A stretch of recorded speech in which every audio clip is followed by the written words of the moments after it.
नमस्कार विद्यार्थी मित्रांनो, अनेक विद्यार्थ्यांनी प्रश्न विचारलेला होता की सर खरं सांगा आमची निवड होईल की नाही. मी म्हटलं भाऊ मी काय सांगतो ते सोडून द्या, आकडेवारी काय सांगते ते बघा.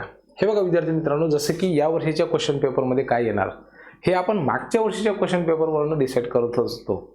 अगदी तशाच पद्धतीने यावेळेस किती पेरिट येणार किंवा किती कट ऑफ लागणार हे सुद्धा आपण मागच्या ज्या काही भरती झालेल्या आहेत त्याच्यावरून प्रिडिक्ट करू शकतो. आता थोडाफार याच्यामध्ये 2-4 मार्कांचा फरक पडेल, ठीक आहे, कारण की विद्यार्थ्यांना असं वाटतं की नाही सर यावेळेस विद्यार्थ्यांना खूपच जास्त मार्क आहेत. तसं काही नाही आहे. The number of candidates who appeared in the exam in 2022 are same as that of in 2025. 2022 आणि 25 मध्ये जेवढ्या विद्यार्थ्यांनी परीक्षा दिली किंवा जेवढे विद्यार्थी पास झाले किंवा जेवढ्या विद्यार्थ्यांनी आता पोर्टलवरती रजिस्ट्रेशन केलं आहे यांची संख्या जवळपास सारखीच आहे.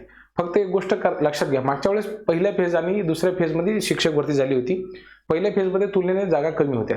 यावर्षी तुम्ही आता आकडा बघा, जे सगळीकडे फिरतोय तो आकडा ह्या दोन्ही मिळून जेवढ्या पदभरती झालेली होती तेवढ्याच साधारणतः तेवढ्याच जागा आहेत. त्यामुळं भलेही मागच्या वेळेस कट ऑफ हा कमी लागलेला असेल, परंतु याच्यामध्ये 2-4-5 मार्क जर ॲड केले तर तेवढाच कट ऑफ यावर्षी लागेल, जास्त काही फरक पडणार नाही.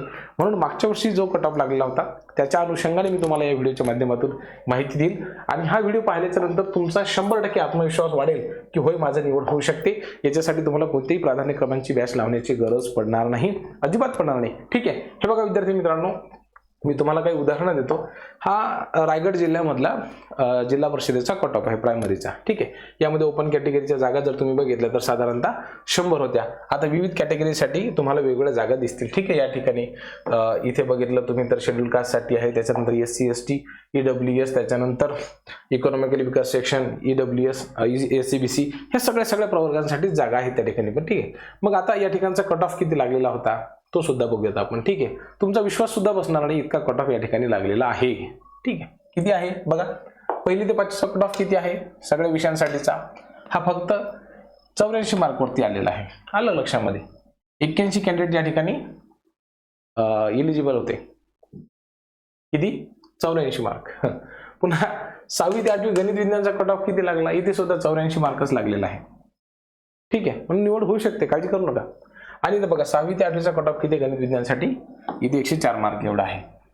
लक्षामध्ये. इतक्या कमी मार्कवरती सुद्धा कट ऑफ लागतोय आणि बघा इथे कट ऑफ लिहिलेला आहे. मग आता तुम्ही 84 मार्क तुम्हाला नाहीत का, आहेत, त्याच्यापेक्षा जास्त आहेत. मग तुम्ही सर नाही सर यावर्षी 10 मार्कांनी कट ऑफ वाढेल, 20 मार्कांनी वाढेल, वाढू द्या ना. मग किती वाढेल, या ठिकाणी मागच्या वेळेस 84 होता तर या ठिकाणी 100 होईल जास्तीत जास्त. इथे सुद्धा 84 होता, इथेही 100 होईल. इथे 104 आहे, इथे 120 होईल किंवा 120च्या वर जाईल. तरी सुद्धा तुम्हाला तेवढे मार्क आहेतच ना भाऊ, कशाला काळजी करता. ठीक आहे. आता तुम्ही म्हणसाल सर की आम्हाला त्याचा प्रूफ सुद्धा दाखवा की कोण कशा पद्धतीने निवड झालेली होती. ठीक आहे. आता मी तुम्हाला इथे उमेदवारांचे नाव दाखवणार नाही. ठीक आहे. परंतु हे बघा तुम्हाला यांचे मार्क दाखवतो, म्हणजे तुमचं काय होईल लक्षात येईल की आपली निवड त्या ठिकाणी होऊ शकते की नाही. हे बघा इकडे उमेदवाराचं नाव वगैरे, पण ते काही दाखवण्याची आवश्यकता नाही आहे. ठीक आहे. म्हणजे असं उजळतं दाखवतो तुम्हाला मी. ठीक आहे. काही आवश्यकता नाही याची. 113 मार्कवरती निवड झाली. कोणत्या वर्गासाठी? 6वी ते 8वीसाठी. पुढे बघा 113 मार्क पुन्हा 6वी ते 8वीसाठी.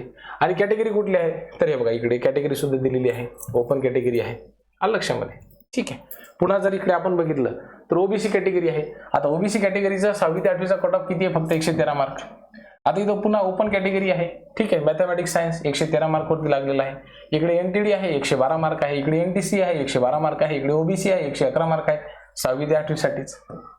आलं का लक्षामध्ये.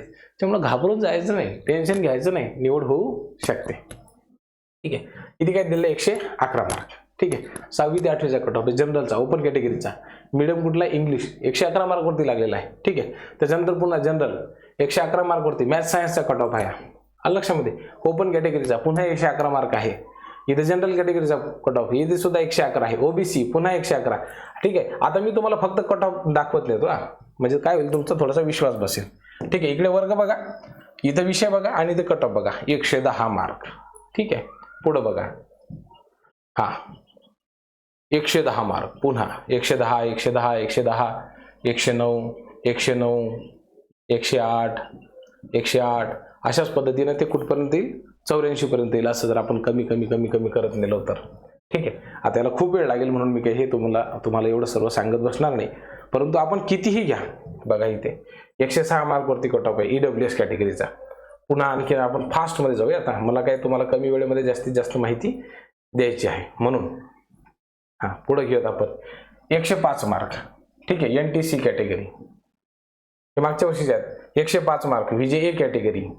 ठीक आहे, पुन्हा. ठीक आहे, हां, हे बघा 104 mark EWS category. 104 mark OBC category. निवड होऊ शकते विद्यार्थी मित्रांनो. फक्त आपल्याला पॉझिटिव्ह राहायचं आहे, ठाम राहायचं आहे. कोणत्याही प्रकारची बॅचची तुम्हाला आवश्यकता नाही. आता तुम्ही म्हणसाल की सर 104 वरती आहे तुम्ही, याच्यामध्ये 10 मार्क अधिक ॲड करा ना, तरी सुद्धा निवड होऊ शकते ना भाऊ. अलग लक्षामध्ये फक्त मनामध्ये विश्वास पाहिजे. मन में है विश्वास, पूरा है विश्वास, हम होंगे कामयाब एक दिन. तो दिवस काही जास्त दूर नाही आहे. लवकरच तो दिवस येणार आहे की ज्या वेळेला तुम्ही एखाद्या जिल्हा परिषदेच्या किंवा एखाद्या स्थानिक स्वराज्य संस्थांच्या शाळेमध्ये किंवा एखाद्या 100% अनुदानित किंवा एखाद्या अंशतः अनुदानित संस्थेमध्ये अध्यापनाचं अत्यंत पवित्र कार्य करायला जाणार आहात. उद्याची पिढी घडवायला जाणार आहात. त्यामुळे मनामध्ये विश्वास ठेवा, पॅनिक होऊ नका, जास्त घाबरून जाऊ नका. ठीक आहे. आणि सगळ्यात महत्त्वाचं म्हणजे आमचे जे युट्यूबर्स आहेत किंवा मी स्वतः त्याच्यामध्ये जरी असेल तरी आमच्यावर फारसा जास्त विश्वास ठेवू नका. तर म्हणसाल वारे वा सर आताच तर सांगून राहिले होते तुम्ही की जास्त घाबरू नका. मग तुम्हीच सांगा विश्वास ठेवायचा की नाही. हो, घाबरू नका या शब्दासाठी 100% विश्वास ठेवा. बाकी आम्ही काय फपट बसायला सांगतो याच्यावरती विश्वास ठेवू नका. विद्यार्थी मित्रांनो, मनामध्ये एक कायम ही पॉझिटिव्ह आशा असू द्यात की हो माझं सिलेक्शन यावेळेस होणार आहे, मी शिक्षक भरतीमध्ये लागणार आहे आणि लवकरच काही दिवसांमध्ये हा जो बेरोजगारीचा ठपका माझ्या डोक्यावरती आहे तो मी पुसणार आहे. खूप खूप धन्यवाद.